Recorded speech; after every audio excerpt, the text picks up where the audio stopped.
இப்போ ஆக்சுவலாக வந்து பார்த்தா நம்ம பார்க்குற சீரியலில் சிறகடிக்காசியும் பாண்டியன் ஷோஸும் தான் வந்து பரபரப்பாக போயிட்டுருக்கு. அதில் பாண்டியன் ஷோஸில் அடுத்து ஒரு பெரிய ஒரு திருப்பம் ஒன்று நடக்கிறதுக்கான வாய்ப்பு இருக்க மாதிரி தெரியுது. அதுதான் வந்து பார்த்திங்க அப்படின்னா வந்து அப்பத்தாவுடைய மரண செய்தி. இது வந்து உண்மையிலே வந்து சோகமான வருத்தமான ஒரு விஷயமா இருந்தாலும் கூட கதை அதை நோக்கி தான் பயணிக்கிற மாதிரி இருக்குது. ரெண்டு பட்டிருந்த குடும்பம் திருப்பி வந்து கொஞ்சம் ஒன்றாகிறதுக்கான வாய்ப்புகள் இருந்துச்சு.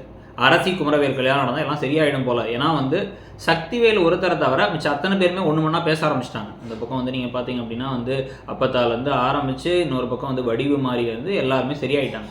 ஸோ அப்படி இருக்கும் பொழுது இப்போ இந்த பழனிவேலோட கடை விவகாரத்தில் பிரச்சனையை பூதாகரமாக வெடிக்க வச்சு கதிர் மாதிரி வந்து நல்லவராக இருந்து கதிர் போய் அங்கே போய் பேசலான்னு போனாலும் அவரை போய் குமரவேல் அறைய அதை வச்சு சண்டைகள் வர மீனாவுமே வந்து பார்த்திங்க அப்படின்னா வந்து அந்த குடும்பத்தோடு அவ்வளோ ஒட்டி வரவாடி நல்லா ஜாலியாக தான் பேசிக்கிட்டு இருந்தாங்க.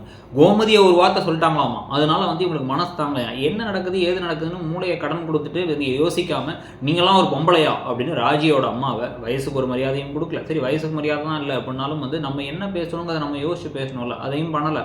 இப்போ ராஜி அதனால மீனா மேலே கோபமாக இருக்காங்கிறதையும் இன்னைக்கு காமிக்கிறாங்க. ஆனால் ராஜியே நாளைக்கு போய் அவங்க அண்ணனை ஜம்ப் பண்ணி அறைய வேற போகிறாங்க. அதுவும் ஒரு பக்கம் வேற இருக்குது.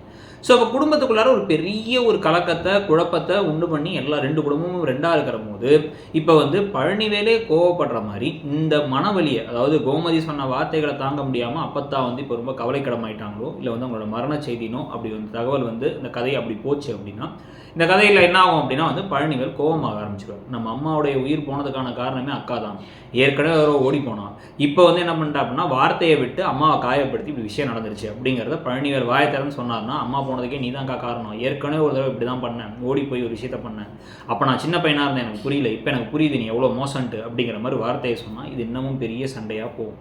கடைசியில் உங்களுக்குள்ளே இருக்கக்கூடிய பிரச்சனை எப்போ ஓயும் அப்படிங்கிறத பார்க்க வேண்டியது இருக்குது. இது நடுவில் குமரவேலை இப்போ தான் நல்லவராகினாங்க, அதுக்குள்ளார இப்போ திருப்பி கெட்டவராகிட்டான். குமார் வந்து அப்படியே கோவப்படுறாராமா, கதிர் அடிக்கிறாராமா. இந்த கேரக்டர் கன்சிஸ்டன்சின்னு ஒரு வார்த்தை இருக்குல்ல, ஒரு கேரக்டர் இங்கே மாறி இப்படி வந்துச்சுன்னா அது திருப்பி இப்படி மாறுறதுக்கு ஒரு காரணம் இருக்கணும், காரண காரியம் இருக்கணும். அதை பற்றிலாம் கவலை இல்லை. இந்த வாரத்தில் யாராவது வில்லன் ஆக்கிடுவோம் அப்படிங்கிறது பேட் ரைட்டிங்.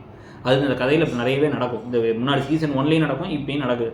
ஸோ அதை பற்றி நீங்கள் என்ன நினைக்கிறீங்க அப்படிங்கிறத சொல்லிட்டு மறக்காமல் இடம்பொருள் சேனலையும் சப்ஸ்கிரைப் பண்ணிவிடுங்க. தேங்க்யூ.